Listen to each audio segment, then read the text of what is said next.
And that is eye tracking. We use our hand control mouse to control cursor, right? And now we are using our eye, which is the most natural communication way. Okay, so it's very useful. All you need to do is sit in there and look at the screen and tell me which letter you want to point using the cursor. So go to J. J. J or J, yeah. And let's try D. B. B. A. That's great. Yeah. So this one, why it is very useful because you can free your hand, right? You can use you can use this technology to help people with limited upper mobility, and also it's very useful for surgeons because think about that, surgeons have their hands full, right, to control the tools, and instead of a human system to hold the camera and to control the camera, and you can use your eye to control the robot. Wherever you see the object is the one you are interested in, and the robot can point to that position.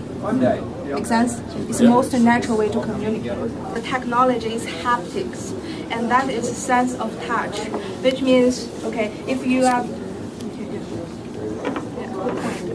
so it allows people to feel something remotely that you cannot physically touch. For example, Justin is manipulating the joystick.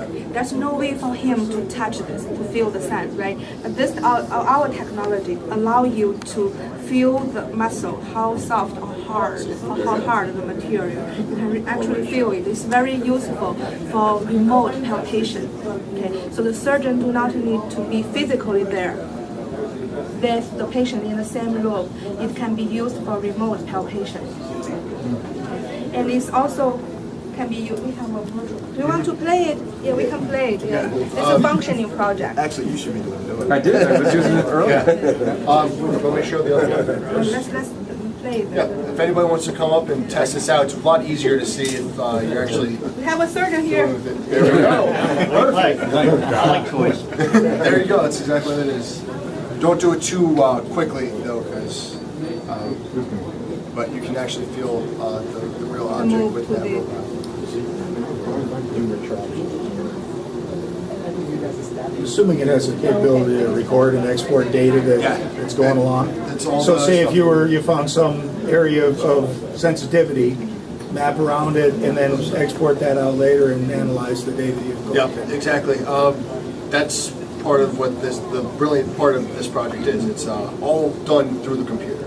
So all the different data points and different types of information that you want, you can get easily if you do the correct math and store it and do some sort of algorithm to try to make it semi-autonomous. But obviously, that's way in the future.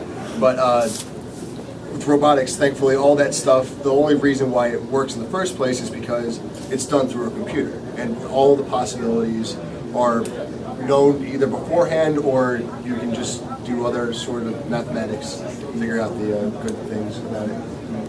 Yeah. This technology is also used to be integrated into the current surgical robotics. That's tell the surgeon how much force is applied to the patient, because we want the robot to treat the patient as gentle as possible. We do not want to bring any harm to the patient.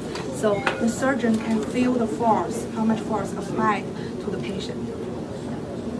The other thing that they have here is that, as you can imagine, the force feeling, but they're actually able to do it not only in real space, they can actually do it virtually. So there's a way to actually feel.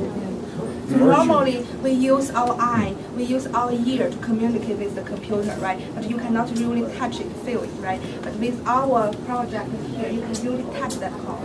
You can feel how much force. You drive can the feel controller, you can actually velocity. feel the cow. Basically, if you can do it on a computer, you can virtually simulate it.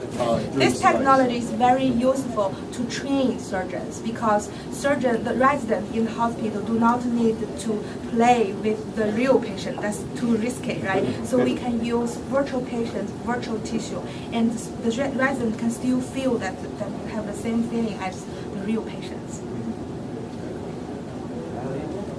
How does a computer know what a cow feels like? You have to just You tell can it what it feels adjust like. how soft, how stiff the material. It's like I said, it's all just with the kinematics and dynamics of the You want to system. try this? Sure. This one too. It's a little bit tricky because of the orientation and everything, but as long as you get it basically at the angle of attack.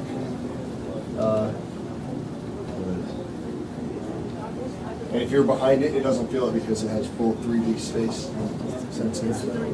Yeah, it's closer this way. That's the part that. So how have I gotten behind? Okay, yeah, there you go.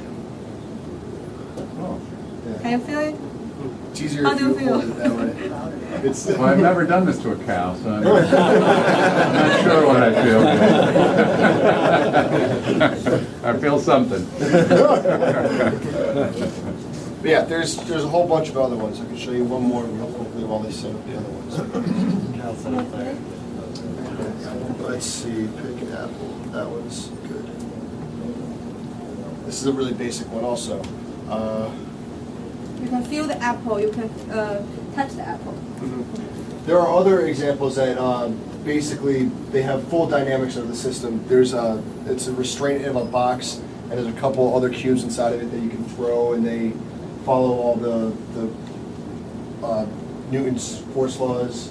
So it's pretty interesting to see that done virtually, where there's absolutely no physical object, but you can trick your mind into thinking that there is actually something controlling this in the outside. So. All right, let's move on to the next one.